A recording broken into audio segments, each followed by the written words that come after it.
Bidadi township ಅನ್ನ ವಿರೋಧಿಸಿ ದೋಸ್ತಿಗಳು ಪಾದಯಾತ್ರೆಯನ್ನ ಆರಂಭ ಮಾಡಿದ್ದಾರೆ. ಎಲ್ಲಿಂದ ಎಲ್ಲಿವರೆಗೂ ಇವತ್ತು ಪಾದಯಾತ್ರೆ ನಡೆಯುತ್ತೆ, ಎಷ್ಟು ಕಿಲೋಮೀಟರ್ ವರೆಗೂ ಪಾದಯಾತ್ರೆ ನಡೆಯುತ್ತೆ ಅನ್ನೋದರ ಕುರಿತ ಡೀಟೇಲ್ಸ್ ಬರ್ತಾ ಇದೆ. ಬನ್ನಿ ನೋಡ್ತಾ ಹೋಗೋಣ.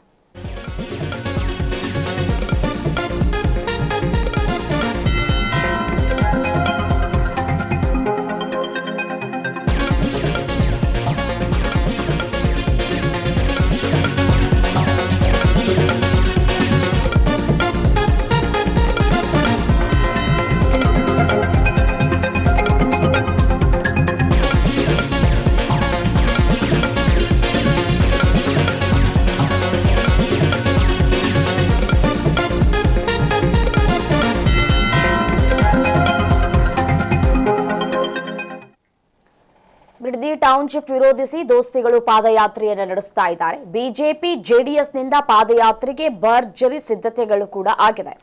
ಇವತ್ತಿನಿಂದ 3 ದಿನಗಳ ಕಾಲ ಜೆಡಿಎಸ್ ಪಾದಯಾತ್ರೆಯನ್ನ ನಡೆಸ್ತಾ ಇದೆ.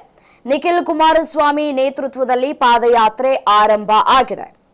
ಬೈರಮಂಗಲದಿಂದ ಫ್ರೀಡಂ ಪಾರ್ಕ್ ವರೆಗೂ ಪಾದಯಾತ್ರೆ ನಡೆಯುತ್ತೆ. ಪಾದಯಾತ್ರೆ ಯಶಸ್ಸಿಗೆ ನಾಡದೇವಿಗೆ ಎಚ್.ಡಿ. ಕುಮಾರಸ್ವಾಮಿ ಪ್ರಾರ್ಥನೆಯನ್ನ ಕೂಡ ಮಾಡಿಕೊಂಡಿದ್ದಾರೆ. ಅವರಿಗೆ ರೇವಣ್ಣ ಕೂಡ ಸಾಥ್ ಕೊಟ್ಟಿದ್ದಾರೆ. 3ನೇ ದಿನ ವಿಧಾನಸೌಧ ಮುತ್ತಿಗೆ ಹಾಕೋದಕ್ಕೆ ದೋಸ್ತಿ ನಾಯಕರು ನಿರ್ಧಾರವನ್ನ ತೆಗೆದುಕೊಂಡಿದ್ದಾರೆ. ಇವತ್ತಿನಿಂದ 3 ದಿನಗಳ ಕಾಲ ಪಾದಯಾತ್ರೆ ನಡೆಯುತ್ತೆ. ಪಾದಯಾತ್ರೆ ನಡೆಯುವ ಸಂದರ್ಭದಲ್ಲಿ ಎಲ್ಲಿಂದ ಆರಂಭ ಆಗತ್ತೆ ಅಂತಂದ್ರೆ, ಈಗ ದೃಶ್ಯದಲ್ಲಿ ಗಮನಿಸ್ತಾ ಇದ್ದೀರಲ್ಲ, ಈ ಒಂದು ತೆಂಗಿನ ತೋಟವನ್ನ ಗಮನಿಸ್ತಾ ಇದ್ದೀರಲ್ಲ, ಇಲ್ಲಿಂದಲೇ ಆರಂಭ ಆಗೋದು. ಇದೇ ಬೈರಮಂಗಲ ಗ್ರಾಮ. ಈ ಒಂದು ಗ್ರಾಮದಿಂದ ಈ ಒಂದು ಪಾದಯಾತ್ರೆ ಆರಂಭ ಆಗಿ 9 ಕಿಲೋಮೀಟರ್ಗೆ ಇವತ್ತು ಮುಕ್ತಾಯ ಆಗುತ್ತೆ. ಇವತ್ತು 9 ಕಿಲೋಮೀಟರ್ ಪಾದಯಾತ್ರೆಯನ್ನು ನಡೆಸಬೇಕು ಅಂತ ತೀರ್ಮಾನ ಆಗಿದೆ. ಮತ್ತಷ್ಟು ಅಪ್ಡೇಟ್ಸ್. ಬಿಡದಿ ಭೂ ಸ್ವಾಧೀನವನ್ನ ವಿರೋಧಿಸಿ ರೈತರು ತಮ್ಮ ಆಕ್ರೋಶವನ್ನ ನಡೆಸಿಕೊಳ್ತಾ ಬರ್ತಾ ಇದ್ದಾರೆ. ಇವತ್ತು ಪಾದಯಾತ್ರೆಗೆ ಎಚ್.ಡಿ. ಕುಮಾರಸ್ವಾಮಿ ಅವರು ಚಾಲನೆಯನ್ನ ಕೊಟ್ಟಿದ್ದಾರೆ.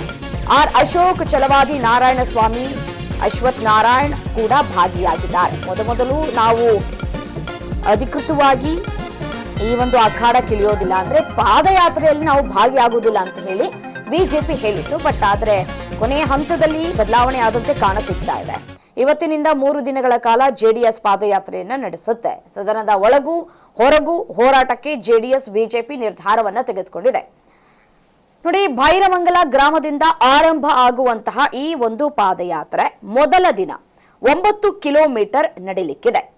ತಿಮ್ಮೇಗೌಡನ ದೊಡ್ಡಿ, ಋಷಭಾವತಿಪುರ, ಅಬ್ಬನ ಕುಪ್ಪೆ, ಜೋಗರ ದೊಡ್ಡಿ, ಇಲ್ಲಿವರೆಗೂ ಕೂಡ ಮಧ್ಯಾಹ್ನದವರೆಗೂ ಪಾದಯಾತ್ರೆ ನಡೆಯುತ್ತೆ. ಮಧ್ಯಾಹ್ನದ ಊಟ ಹಾಗೆ ಸ್ವಲ್ಪ ವಿಶ್ರಾಂತಿಯನ್ನ ಪಡೆದುಕೊಂಡ ನಂತರ ಮೇಡನಹಳ್ಳಿ, ಬೈರಮಂಗಲ ಕ್ರಾಸ್ ಮತ್ತೆ ರಂಗೇಗೌಡನ ದೊಡ್ಡಿ, ಬಿಜಿಎಸ್ ವೃತ್ತದ ಮುಖಾಂತರ ಬಿಡದಿಯಲ್ಲಿ ಪಾದಯಾತ್ರೆ ಅಂತ್ಯಗೊಳ್ಳುತ್ತೆ. ಇವತ್ತು ಬರೋಬ್ಬರಿ 9 ಕಿಲೋಮೀಟರ್ ಇವತ್ತು ಪಾದಯಾತ್ರೆಯನ್ನ ನಡೆಸಲಿಕ್ಕಿದ್ದಾರೆ.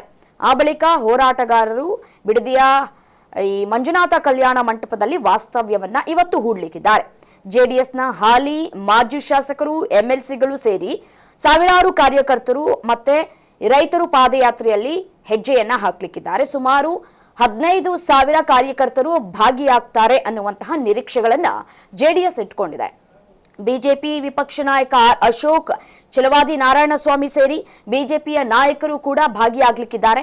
ರೈತರ ಕೃಷಿ ಭೂಮಿಯಲ್ಲಿ ಟೌನ್ಶಿಪ್ ಯೋಜನೆ ಬೇಡ ಅಂತ ಹೇಳಿ ಆಗ್ರಹವನ್ನ ಕೂಡ ಮಾಡಲಿಕ್ಕಿದ್ದಾರೆ. ಸಂಪೂರ್ಣ ಯೋಜನೆಯನ್ನ ಕೈಬಿಡುವಂತೆ ಒತ್ತಾಯಿಸಿ ಇವತ್ತು ಈ ಬೃಹತ್ ಪಾದಯಾತ್ರೆಯನ್ನ ಕೂಡ ನಡೆಸಲಾಗುತ್ತೆ. ನೋಡಿ, ಸತತ 500 ದಿನಗಳಿಂದಲೂ ಕೂಡ ಈ ಒಂದು ಬಿಡದಿ ಟೌನ್ಶಿಪ್ ವಿಚಾರಕ್ಕೆ ಸಂಬಂಧಪಟ್ಟಂತೆ ರೈತರು ಹೋರಾಟವನ್ನ ಕೂಡ ಮಾಡಿಕೊಂಡು ಬಂದಿದ್ದಾರೆ.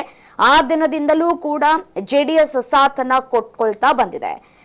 ಮತ್ತೆ ನಿಖಿಲ್ ಕುಮಾರಸ್ವಾಮಿ ಅವರು ಬಹಳ ದಿನದಿಂದಲೂ ಕೂಡ ಈ ಒಂದು ಭಾಗದಲ್ಲಿ ಈ ಒಂದು ಹೋರಾಟವನ್ನ ಯಾವ ರೀತಿಯಾಗಿ ಮಾಡ್ಕೊಂಡು ಬಂದಿದ್ದಾರೆ ಅನ್ನೋದನ್ನ ಗಮನಿಸ್ತಾ ಬಂದಿದ್ದೀವಿ. ಮೊದಲು ಅಲ್ಲಿಯೇ ಮಳೆ ಬರ್ತಾ ಇರುವಂತಹ ಸಂದರ್ಭದಲ್ಲೂ ಕೂಡ ಪ್ರೆಸ್ ಮೀಟ್ ಅನ್ನ ನಡೆಸಿದ್ರು ನಿಖಿಲ್ ಕುಮಾರಸ್ವಾಮಿ ಅವರು.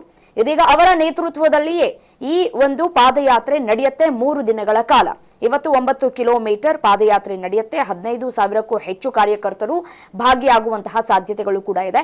ಒಂದ್ ಕಡೆ ಅತಿ ಹೆಚ್ಚಿನ ಸಂಖ್ಯೆಯಲ್ಲಿ ಜಮಾವಣೆ ಆಗುವಂತಹ ಹಿನ್ನೆಲೆಯಲ್ಲಿ ಬಿಗಿ ಪೊಲೀಸ್ ಬಂದೋಬಸ್ತನ್ನ ಕೂಡ ತೆಗೆದುಕೊಳ್ಳಲಾಗಿದೆ.